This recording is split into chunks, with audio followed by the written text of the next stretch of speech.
All right. So, yeah, I did do a 83,500. So if you've been DCAing since we had since the 126 mark, you would be up. Right. Well, not up. Your average entry price is around $99,000 right now. So it's not looking horrible. Let's go over and take a look at the Bitcoin chart real fast. Back to the charts. There you go.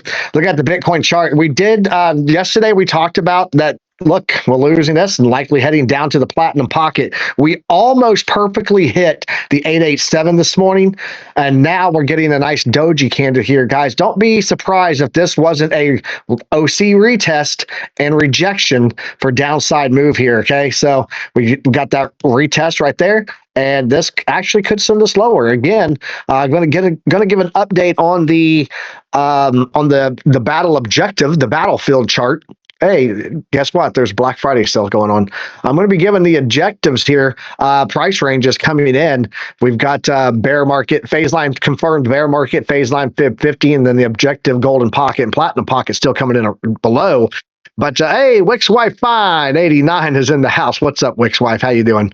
Alexander G, Robert M, Harp, username Sunny, Hulk Smash, Digital LRS, Celephant, Lunar Beaches. I appreciate you guys all being here. I'm sorry about the stream. I really am. It sucks. I'm sorry. But yeah, so that's what we're going to go over today. Let's go finish in the news though, because there's a couple of things over here I wanted to go over. Looking at X marks the spot. Here we go. X marks spot sitting at 14 right now. Extreme fear on Bitcoin. Yeah, totally lame. What's this attachment that she's saying that to? Wix Wife has been warned. Duplicate text. Yeah, at least YouTube don't do that to us, does it? Look at here at the 14 on the Fear and Greed Index. MicroStrategy's Bitcoin position is almost in red. And we're going to talk about the DATs today because Lunar Beach has said, can you break this down for me? And so, yeah, we're going to be talking about this. But right now, BC Letter putting this out an hour ago. MicroStrategy's Bitcoin position is almost red. Bitcoin just extended its decline to a low of $80,500, just $6,000 away from MicroStrategy's entry of $74,433. This puts Bitcoin 8% away from MicroStrategy's position turning negative. Just 46 days ago, MicroStrategy's Bitcoin position was up 70%. The stock, MicroStrategy, is now down 70% from its record high. Can Saylor keep buying? I think he will actually keep buying. But their average entry level is 74,433. As you know, that's not going to be some big, strike on them because a lot of their stuff is on convertibles. So because of that, they don't really get called on those convertibles until like 2028, 2027, 2028, depending on which ones they are. So there is some movement there for them, but there's some stuff on the DAX. The DATs, which we're going to go over here in a bit. That Lunar Beach has said, "Hey, can you dig in on this?" Well, I dug in on it, bro. Bitcoin wasn't able to reclaim the 50-week EMA either. This is from Rect Capital. He said bullish market structures invalidate when the macro trend shifts. And as of right now, Bitcoin has successfully performed clusters of lower lows on the 50-week EMA in the earlier stages of the bull market. But the deeper Bitcoin gets into the cycle, the probability of these clusters successfully forming naturally lower lows. So, Bitcoin needs a weekly close above the 50 EMA to preserve bullish market structure. I don't really think it needs to go that high to confirm it. I think it could do it here, and that would be a higher low on the weekly. So, but he is right. It is confirming bullish or bearish structure and invalidating the bullish trend. So, and then also this is from yesterday. I wanted to share it with you. So let me get this straight. BLS couldn't collect any household survey data in October. October's jobs report is gone. November's report is delayed by 11 days. And the Fed policy now hinges on stitched together partial data sets. So if you wanted to hide a structural labor collapse, would it look like this? I think it would. Absolutely think it would. What else we got here? Liquidations in the past 24 hours. In the past 24 hours, 4,000 402,000, sorry, 736 traders got liquidated. Total liquidations coming in at $2.21 billion. Largest single liquidation order happened on Hyperliquid. It was Bitcoin trade for 36.7 million. Smackaroos there, clams, if you will. U.S. Data this morning. This is the stock market. Dow Jones up 0.36% right now. S&P up 0.23. NASDAQ dropping down. Actually, wow, it just flipped 0.16. NASDAQ now down 0.25%. The Russell 2K sitting at 0.87. And the volatility index way above that 25 number we warned about. It's 26.7 right now. Meaning lots of volatility in the market. Be careful. Danger, Will Robinson. Starting to flip red here on the hourly, and this was green. I guess we're getting a big dumparooski here. Looks like it. That's still that doji candle. Okay. Looks like some stuff starting to sell off, though, from where we were at 9 o'clock at the top of the hour. So, we are seeing that Bitcoin's down 7.3%, Ethereum down 8.4%, XRP is down 8.4%, BNB is down 8.5%, Solana's down 9.1%, Dogecoin's down 11.7%. Big move there, 11.8% down for Cardano, sitting at 40 cents. So for all my people that said 50 cent ADA is a great buy, is it? It's now 40 cents. It's now officially lost 20% valuation at 50 cents. So he always delivered. I try to deliver. Zcash is down 9.8%. Of course, this thing could rally again. Who knows with that token? It's so manipulated. It's crazy. Hyperliquid is down 14.6%. Chainlink is down 10.8%, way off. Win $800 link. Go ahead and ask it. There you go. Harp knew. I knew it. Someone was going to do it. Stellar Lumens is down 8.7%, Litecoin down 8.3%, Monero is down 8.7%. A lot of sell-off, guys. Just big sell-off. What's the biggest movers here on the daily? Let's go look. Biggest movers: Arrow down 16.1%, Dash is down 15.8%, Ondo's down 13%. Yeah, this is looking ugly. And this is why I said on the Piper Plan DCA, I'm not looking at all to buy any altcoins yet. At all. Like, I have no interest in alt. I don't care how juicy they look. I don't care how man, it's so low. I'm buying some. I don't care until Bitcoin shows me strength, and this is why. So, economic calendar, guys. We did get some data this morning. Let's refresh it because I'm sure that Michigan consumer sentiment is not looking pretty. Not looking too pretty. There we go. 51. Came down. Wasn't as low as they thought it would be. They thought Michigan consumer sentiment came out at 9 o'clock about 30 minutes ago. 10 o'clock on the East Coast. Thought it would be about 50, down from 53.6. Came in at 51. Still not a good look. So S&P Global Services PMI Flash was at 54.8. They thought it would be 54. Came in a little bit higher. By the way, this is inflation is really what this is telling you. The composite PMI. So the S&P Composite PMI Output Index is weighted average of manufacturing output of service industry, tracks business trends, employment, inventory, prices, sales, all that stuff. So yeah, showing a little bit of job creation. New orders increased at the quickest rate since December and the second fastest since April 2022, even as job creation slowed to one of the lowest rates seen over the past year. So, demand coming up, jobs being lost because they're protecting profits, really what they're doing. And we can see across the board here that we came in with some decent numbers, some lower than others. The manufacturer PMI Flash was worse, but services was a little bit better. So overall, not showing any big strength in the market. We are going to get some data next week, PPI. And ADP weekly employment change all coming out next week. That's going to be some more indication of how the market economy is looking for retail or for manufacturing, one of the pillars of the economy. So that's why I tell people this isn't like a supermarket. Discount means weakness. It could continue to go further into discount. Buy strength. Exactly. That's it. New York Fed President Williams sees room for further adjustments to rates. You guys remember yesterday we were sitting at a point and I said, look, we're not getting a rate cut at this point. Now we're seeing that Fed Watch tool. Flashbang, warning. We're now sitting at a 73% chance that we get a rate cut again. So that that coming on the back of the job numbers, because they finally put those job numbers together yesterday that I was telling you guys about. You had one that was up, but unemployment also rose. And so what you're seeing is people taking on a second or third job. That's why there's more jobs, but wages dropped and unemployment went up, meaning people lost big jobs, took on little gig jobs, and now they're making less money. So now we are back to they've aggregated the data that I did yesterday morning for you overnight, and now we're looking at a rate cut again because fear of the labor market collapsing, which I've said, if the labor market is collapsing and they cut these rates and they go down on rates while inflation is not going down, we could be looking at a stagflation situation. And I've warned that if we do a rate cut in December, it's because of emergency reasons, and it's actually going to set us up for even more pain, because I do believe we're going to see a stagflation situation coming, especially with the rates. And if they have to turn around and raise rates later on because inflation goes up even more, then we've got a big problem. We've got a big problem then, because that's a 1970 situation.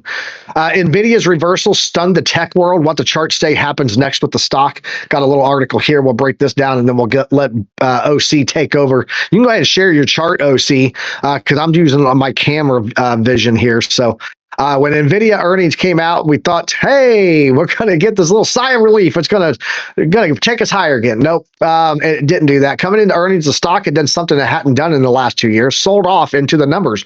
Previously, shares had traded at or near the highs when they reported and rallied on the announcements. In Thursday's case, we had a peak to trough pullback of nearly 12%, with a small rally back to its 50-day moving average. Watch the gap. Traders were watching Thursday's open gap closely. Shares opened at 195.95, peaked at 196, and then reversed for a big dump yesterday. On Thursday, that opening gap filled, and we traded lower, creating a bearish engulfing candle that doesn't bode well for the next few days. So probably going to continue to get sell-off on the Nvidia chart. Let's go take a look at it real fast, see what that's looking like. Nvidia, yeah, we didn't even get close to my target up there. So we still got that gap sitting above, but yeah, we totally gapped right back down yesterday, guys. And now we're hitting 173. This thing not boding well at all. I would be watching for a level around 164. There's a nice trend there of support, but if we break that, guys, very likely heading down to 152 on Nvidia. OC, I'm going to come back in a bit and talk about this post up here, which is brought to you by LBC today. By the way, shout out to LBC. There's that post. He said, I just continued a dynamic DCA through the Piper Academy plan. If you're not a member or a subscriber, you're missing out on the best macro and the alpha, best macro alpha in the space. If I can broadcast. There you go. So, but this is the thing that that he asked me about. He said, Piper, can you break this down? It's from Rand Lunar. He's talking about DATs. Got a whole breakdown on this. We'll get back to that in a bit. But OC, how you doing today, bro? Oh, I'm doing fantastic. I mean, at this point, well, I guess having a session will be more than great. Let me just bring up a couple of things in here. Like, I mean, guys, make no mistake, we're in the bear market. I would say at this point it's not confirmed, but absolutely we are downtrending and downtrending hard. I mean, we've been talking about not trying to catch the very bottom, just looking for bottoming patterns, and we have had none. I mean, remember my entry area that went between 85 and 81? Well, right now we are on that zone. We are on 81 into the 81 area. Let me bring up my chart really quickly. Or would you like to take a look at something else, Piper? No, bring up the chart. Go ahead and do that. I will. I do want to pull out. I do want to point out that one of our members here. I won't mention any names because hey. But we were talking about alts, their bags of alts, and how much pain those alts were in. And we had a whole conversation about selling. At where we were at, like, look, I think it's going to go much lower. And so that individual sold, and I'm pretty sure that they're looking at the charts now and celebrating that fact that they did not ride this all the way down. Sometimes taking a little loss is painful, not taking that little loss and knowing that you should have can be really painful. And my point is that, okay, say you sell now and it starts to take off. Cool. You can buy into strength, right? If it doesn't go that way, though, you've protected yourself. And sometimes that's just the way you got to play it, guys. You got to take that little loss. And then if it does rally, you can buy back into strength and recover quickly. But you can't go back in time and sell when you wish you would have. So sometimes that's the best bet. So see, go ahead and share your screen. Did you share your screen? Absolutely. So let me bring it up. Here it is. Yeah, I thought you were going to do that. You can do that while I talk. I promise. I'm just used to like the screen shifting. In fact, kind of like my head was waiting for you to shift into my charts. No, go for it, bro. What do you got for us? There's a lot of lines in here. Let's pick it up where we left out. Remember, this is our macro scenario here. And let me just clean this up a little bit, all right? So let's, for some reason, yeah, this is it. And remember that we were talking about this area right here. If we go to another chart where we have the big channel here, let's go check that out. Here's where we have marked, or where I have marked my areas of entries. And look at that. We are right there onto the channel. Let's actually kind of make it professional, right? And not just some lines in there. And let me draw some boxes at this point. So first, I'm going to be grabbing these highs in here and pushing it over to the outside channel. So a little bit of that bond that usually Alex or Crypto talks about, right? And then I'm going to be skipping the center and trying to grab the rest of it all somewhere around here. Even trying to get as low as I can without actually going like that. I mean, that would be a little crazy, right? This is how I actually would be looking at it, right? But I'm trying to narrow it down as much as I can so I have a more precise possible reentry. So right now, just so you know, I am going to be buying Bitcoin in here, but that's going to be spot Bitcoin, all right? We're getting closer to that flip of the ribbon. We already had that happening here and did basically nothing, all right? But still, remember, my first entry was at 100K. My next entry right now, it's at 80K. So it's pretty good. It's in between 20K so far. So that's what I'm gonna be doing until we have some bottoming structure. I'm gonna be every 20K as we lose, I'm gonna be buying in a little bit of Bitcoin. I'm not buying a lot. I'm just buying just some, right? Just so you guys know, just so you have a perspective, I'm gonna be buying somewhere around $1,500 worth of Bitcoin in here to ship into my wallet, right? Guys, you don't need to imitate that. You can buy more, you can buy less. It doesn't really matter, right? Or you can just hold it because you also have the MVP oscillator in here. Something about this MVP oscillator, and that's why I'm buying. Look at that. We are getting some color candles. Don't get it fooled by the 4-hour oscillator here, because look at last time. We did have those color candles, and instead of a bounce, we have a flat pause of bearish continuation. We did retrace. Let's get it. And basically, let me fix that, because I'm recording the session. But every single time that I'm bringing up the charts, it doesn't do it. All right, so perfect. It cuts the viewing, but I already fixed it. All right, perfect. So I was saying that as we get this the candles, I'm gonna be trying to buy something in between or around every single time we lose 20K. All right, so far from 80 to 100, that's the area that I'm gonna be buying it a little bit of Bitcoin. We're still pretty heavily bearish, and our consolidation score is 0. So we're not consolidating, means that we're still trending, and at this point, based on our indicators, do expect a little bit of a hiccup and a continuation downwards. All right, relief rally, I mean, we thought that was gonna come in here or at least somewhere around these areas, but I think we need just to wait for it, right? In fact, just like we've seen on the previous chart, we need to wait for the trend line to be broken or taken. So let's just get rid of this and let's go over this really quickly. And this is it. So unless or until we have that breakout out of the trend line, retest your entry, then that's where we're going to start looking for other areas of retracement. So far, we're pretty bearish. Let's bring up another oscillator here. I want to take a look at my RSI prime, and what I'm going to be looking for the RSI prime is going to be, again, those tiny candles. So why am I going to be looking for those tiny candles? Because when we bounce, it's going to happen fast. All right, again, I'm not interested to catch the very bottom, but what I want to catch, it is the breakout and then the retest. I want to reposition myself in here. All right, let's also go ahead and talk about I believe we have well, this was Bitcoin on the 15 minutes. I want to also talk about it, but I want to talk about Solana. We've been talking about Solana, especially here with Gare. So let me bring it up. And we were expecting a 15 minutes possible breakout retest continuation, right? And this is a 4-hour Solana. It is right now going to those limits, but let me change the perspective really quickly here to this area right there. And of course, I need to bring back up Solana. As always, where is it? Solana.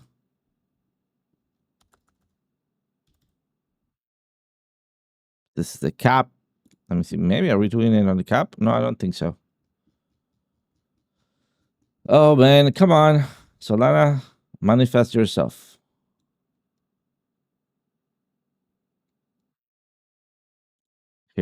All right, here it is. So we're talking about a possible lower low, especially in the 15 minutes in here, trying to catch that bounce. And well, remember, as we get in, we were looking for the flip of the ribbon at support below the 0 line, having the flip of the ribbon. That was an okay area to start looking for a bounce. But guess what? We did have the rejection. We had a secondary rejection. Guys, this is your breaking point. You're not passing over, right? So remember also in the video is, hey, if we start having the rejection in here and we lose the support, shorted, head switch it. Hopefully you guys have head switched this. And right now that we are above the 0 line, look at your money flow, it's not green, and we are having a dead cat bounce. So just saying, this was your chance to take on another short in Solana. So I think that we're going to be going a little bit lower in here. Let me bring up the rest of my indicators on screen. And I believe that we have, there it is, another support area. So at least a double bottom. We're going to be looking at either the flip of the ribbon or the continuation. And that is going to be decisive whether if we hold or if we continue downwards. I think we're going to hold and then we're going to go up in here. But again, doing longs at this point is not that recommended. You are trying to position yourself to do some shorts. So far, that's what I got both in Bitcoin and in Solana, just to keep track on where we left out. But yeah, things are not looking good at all. At all. No, they're not. How's my audio right now? Back at the wrong mic. What is going on with this thing? Crazy. Totally crazy.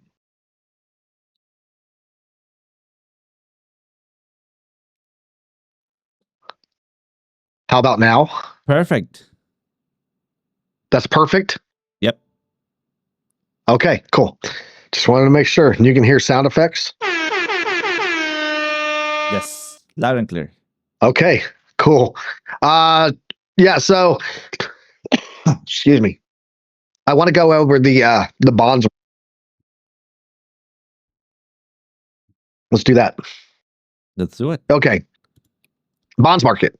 Guys, I want to talk about this too, because the 10-year yield, and there's an article on this that I want to go over. The 10-year treasury yield is dropping down, which means that people are buying the treasury bonds right now. Another sign of weakness in the markets. So let's go take a look at this article. Treasury yields dive, prices gain as investors are looking for safe haven trades from the stock sell-off. So if we see the treasury yields to continue to stay in the red, each day that it does that is more confirmation that money is flowing out of the markets into safe havens like the treasury yield, which for one, which, because people, that's what they historically do on Wall Street. In the stocks, when stocks look weak, into bonds, right? Protect their money and get at least a little bit of yield, 4% right now. Also, gold, this was green a second ago, but it's staying above $4,000. I would not be surprised to see gold take off again on another run here if the bonds continue to do that sell off. So keep all that in mind. But they are watching it on Wall Street. The yields on the benchmark 10-year Treasury fell more than 3 basis points. Yields across the maturity curve ticked lower, with the 2-year Treasury yield also shedding more than 4 basis points. It's now sitting at 3.5. And the longer term 30-year Treasury sitting at 4.7. 1 basis point equals about 0.01%. The yields and prices move in opposite directions. So as it's being bought, it means that it has dropped down. So yields moving lower following the sell-off in U.S. equities, a move spurred by increasing pessimism toward the interest rate rate outlook and concerns over valuation levels in the AI trade. New York Fed Reserve President John Williams offered some hope to investors that the Fed may lower interest rates at its final meeting, which is why we're now seeing that 70% run there on that. So I just wanted to bring that up. Markets are going risk off right now on all of this data that's coming out. So let's go talk about returns history. Let's do that. What are we looking? So months ago, or well, not months ago, weeks ago, I should say, 3 weeks ago, I said, look, if we have a red October, guys, we could easily see a repeat of what we saw back in good old 2018, where we had a red October, and then we hit this Bitcoin downside of 36%. We're now sitting at 22.8. Let's talk about this. So Rand Lunar put this article or put this tweet out, and he said, we finally know why the market crashed on 10 October and why it just can't bounce, okay? He says, today the answer seems simple. Let me break it down. DATs like MicroStrategy, BMNR, and others have been one of 2 big buyers that powered this cycle. The DAT game is simple. You need to be the biggest so that you can get into the big indexes. And when you do, passive index trackers are forced to buy large amounts of your stock. Why? Because if you're on an ETF, you're automatically going to have a portion of that. And if they buy the ETF, they're by default buying a fraction of your stock, right? That's why they want to get in those ETFs and indexes. So if they are funds, they are not included in passive indexes. Why? Because this creates a circular loop. The fund buys assets, gets bigger, and then is included in more indexes to buy more assets. That was the whole play that he is saying that these DATs did with MicroStrategy and stuff like that. But if it is positive, the bull market is back, on the other hand, is what he says. So got a deep dive here. Did some more prompts to it and told her to, okay, look at it from this perspective, that perspective, give me the pros and cons, what's true in this, what's not, so on and so forth. So, all right, good morning, alumni. Let's talk about the spicier conspiracy theories floating around the crypto Twitter right now. We finally know what caused the market crash on October 10th. Spoiler, there is a real story here, but it's not the whole story and definitely not the magic answer that people want it to be. Quick rewind to October 10th. So let's rewind. On October 10th, we didn't just wake up to random red candles. We had a big macro shock. Press escalation in the trade war headlines. Risk assets globally went risk off, and crypto was sitting on top of stupid levels of leverage. The result, biggest liquidation event in history. Bitcoin and alts got carpet bombed, and tech stocks and other high beta names also sold off on the same day. So even before we touch MSCI, we already have a perfectly good recipe. Macro shock, the macro data we always talk about, record leverage plus thin liquidity. 3 things we've talked about. Way high margin and leverage across all the markets. We've talked about that in the previous months. Thin liquidity, everyone's saying the liquidity is coming. I'm like, no, it's not. There is no liquidity coming for crypto. And what do we get? We get thin liquidity plus the macro shock, which we always talk about here on Piper Academy, equals a face melting dump. So what the heck is a DAT? Now, where does this DAT story come in? DAT stands for Digital Asset Treasuries. Think companies like Strategy that basically issue stock or debt, money to buy Bitcoin or other crypto, and then trade as a leveraged proxy on those coins. So these have been major buyers this cycle, scooping up big chunks of Bitcoin supply, and some eat and sold along the way. They're one of the structural buyers, not the only one, but definitely important. What did MSCI actually do on the same day? October 10th, MSCI, one of the biggest global index providers, quietly dropped a consultation paper. In plain English, they said, hey, we're not sure if these DAT companies should be treated as companies or if they're basically funds that hold crypto. Why does that matter? If MSCI decides that they are fund-like, they can exclude them from major stock indexes and ETFs. And if they're out of the indexes, then all of the index funds and passive product tracking that those indexes had are forced sellers of those stocks.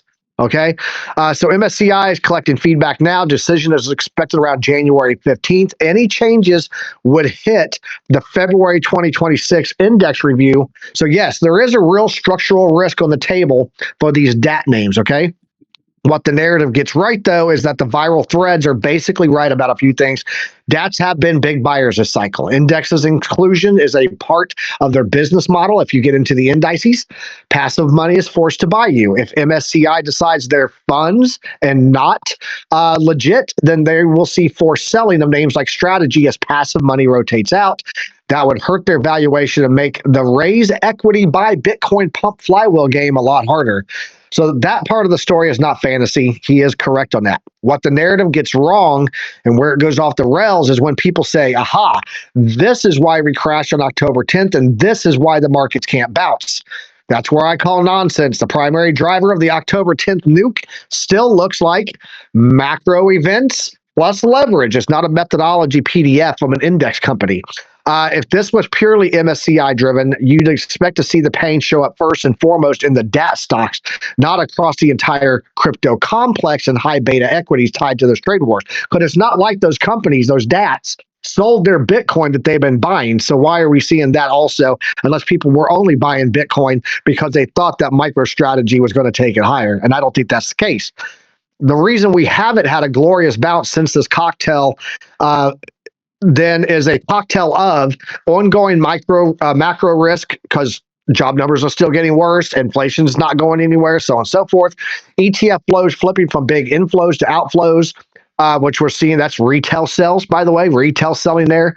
DATs themselves trading under pressure and in some cases below their implied asset value and good old-fashioned post-bubble psychology. So MSCI is one piece of the puzzle, not the master key to all price action. What to watch going into January and February, and that when this is going to make the decision, and then when they will be pulled off of indexes. Expect pain in those stocks around the February index rebalance as passive funds sell.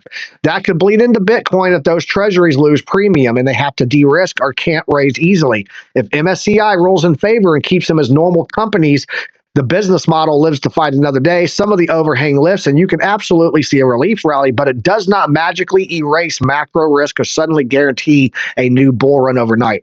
So for us traders and investors, the takeaway is simple. Don't anchor your entire thesis on this narrative. Convenient one at that. MSCI matters, DATs matter, but so do macro, leverage, ETF flows, and positioning. Manage your risk like adults, not like a thumbnail. And that is the update from her on this full breakdown for you, LBC. So there you go. Yes, a little bit of truth to it, but overall, not anything that we can go, aha, that's the one, right? So just be prepared. January and February, guys, could send us even lower on the markets. OC, I know you got to run the chart prime. You got anything on that topic before you have to go, though? Not really. Today's class is canceled because I need to go over training with the new member of support. But I can hang out a couple of more minutes in here. Cool. You got anything on that? Do you think that MSCIs are going to delist them from indexes for like MicroStrategy and all of these digital asset treasuries, and that we could be looking at another big sell-off coming in January, February? Your thoughts? I think that we're going to be seeing another sell-off. I mean, if we are already into the bear market, which most probably we are, based on what we're seeing, all right? Don't get me wrong, right now, the expectations are flipping from 60-40 to 40-60, the same, but the other way around. So more likely into the bear market. We just need confirmation. I'm more like 80-20 now, bro. I'm more like 80-20 now. Dude, I'm just chasing after your numbers. I'm gonna pump those numbers up. Those are rookie numbers in this racket. Rookie numbers. I guess they hope you never dies, right? I mean, if we get the bear market, something's gonna happen. There is always something happening out there, right? I mean, there's always quote unquote that black swan event that leads to that bear market. I don't think that this is gonna be it. Why? Because microcellular in MicroStrategy has been proven to be very solid throughout every single crisis, right? And right now, I don't think that the dumps are as hard as they were before. And that is because of the amount of market cap. Yes, the amount of money is greater, but the percentages are way lower. So having his money on Bitcoin when he was used to 70% drawdowns, right? Having or estimating a 50%, 60% drawdown on this case, and we already are what, around 30? So I don't think that's gonna really impact on the overall projections of MicroStrategy. So yeah, I don't think they're gonna get delisted. I don't think that they're gonna get dropped. I don't think that it's gonna trigger a massive sellout as within that scenario. I think it's possible, but if you ask my opinion, I think that's not exactly what's gonna trigger the bear market. But yeah. Well, as of right now, we've had, and I'm going to Mhm. switch over to my screen share here again. There we go. Right there. As of right now, we've had 4 weeks, 4 weeks of consecutive downtrend. Now, looking back historically, we had a slight green doji here in this cycle coming down. So we had 3 weeks, and then we had a little bit of a green, and then 2 more weeks.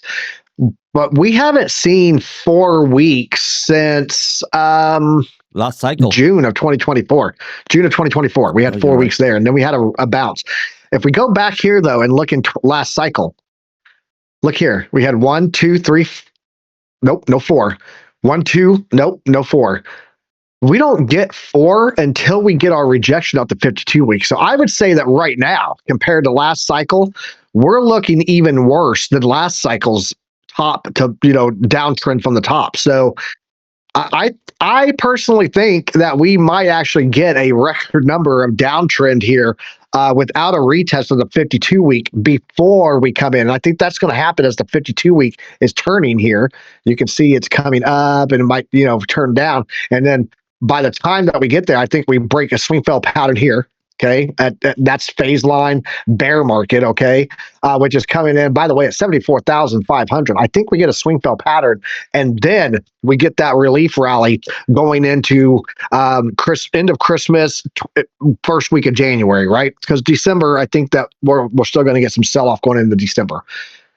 If that is the case, and we get our relief rally, then you would be looking around January, February time period that we get the bounce down. So Lunar Beach has posted in the chat here. Breaking news: Strategy will be rebranding to Tragedy. That's pretty funny. But I'm thinking that that's the case. Right now, guys, looking at the battlefield update, we've cleared phase line CME. We've cleared phase line fair value gap. We're now looking at PL phase line bear market, which is the bottom that we had here in April of this year. I will point out, though, if we throw on the bottoms indicator, market bottoms, phase line fib 50 right there, that's where that 50% line is coming in at. So I would say that a retracement down to $70,000 and we get a bounce there would be a break of structure and would still give us a very hard rally for a relief rally. That might be your opportunity to get out. I'm not sure how high up it would go, but if we don't get the 52-week retest, then we're looking at 2 cycles ago. Not last cycle. Actually, no, 3 cycles ago, I think, because in 2021, we came back for that 52-week moving average retest there before we had our lower levels. And then go back here. We also, 2018, we also had that retest of the 52-week before we went lower. You'd have to go back 3 cycles that we didn't come back for a retest. Matter of fact, the bull market support band pulled down much harder than the 52-week did, and we actually got the retest on the 52 on the bull market support band, which is now a bear market resistance band at that point. If we don't get that retest of the 52-week, we're looking at this cycle. as a a model to follow. So, but I think that the 50 phase line 50 at 70,000 going to be a very key level for us to hold, despite that it would be a lower low from here. Would be not pretty at all. Then you're going to hear everyone talk about the retest, right, the relief rally, and then you'll see this everywhere. Everyone's gonna put head and shoulders on and start measuring that bad boy off, right, for the downside move there. So just to see, I want to just go ahead. We're going to preempt everyone doing this. Phase line 50 bounce, okay? Let's go to that. I want that to come right across there. There we go. Let's see what that would be, just so we can go ahead and preempt everyone doing that.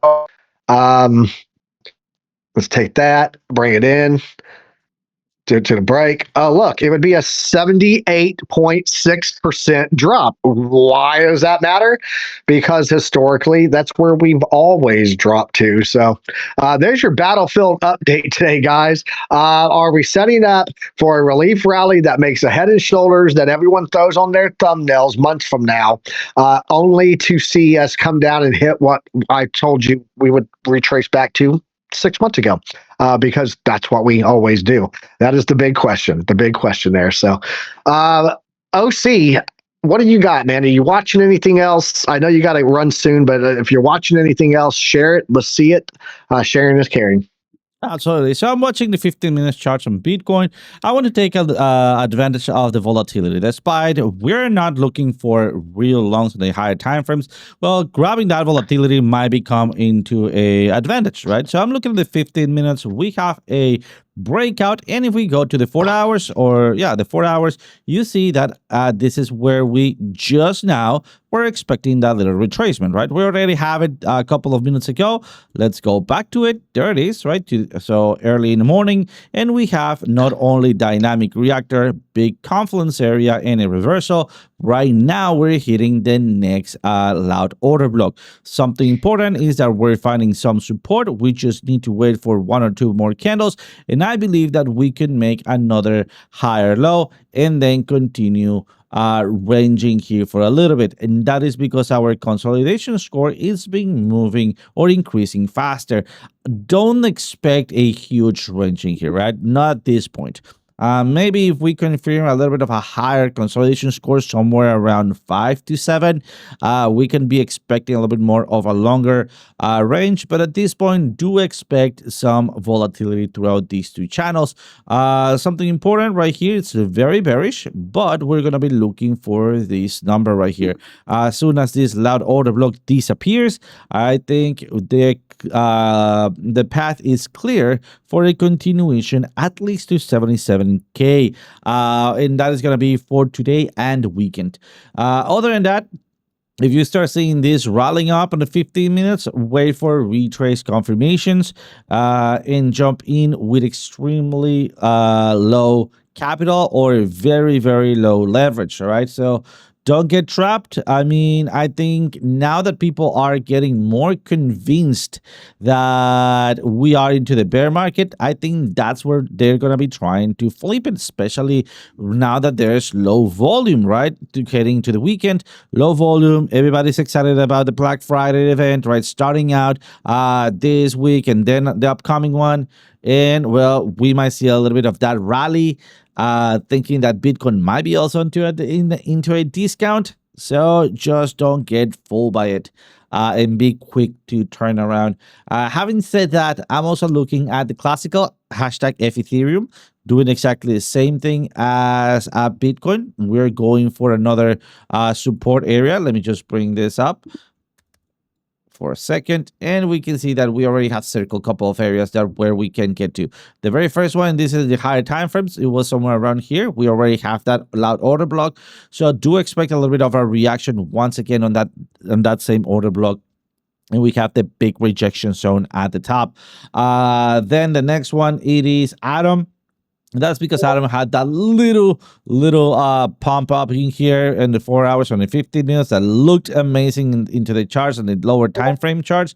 But guess what? As we were expecting, coming back at least for the retest, we fail the retest, and then we're going to AOC. find some more lowers. Yep. What's up? What's time? I sent you a message on how to publish this video today, but I've got to run, guys. I'm supposed to be on Blood's show right now, so I'm going to be over in Crypto Blood in just a minute. All right, so I mean, I'm also over. I need to run, and I am recording this session. I'm going to be uploading it with your instructions.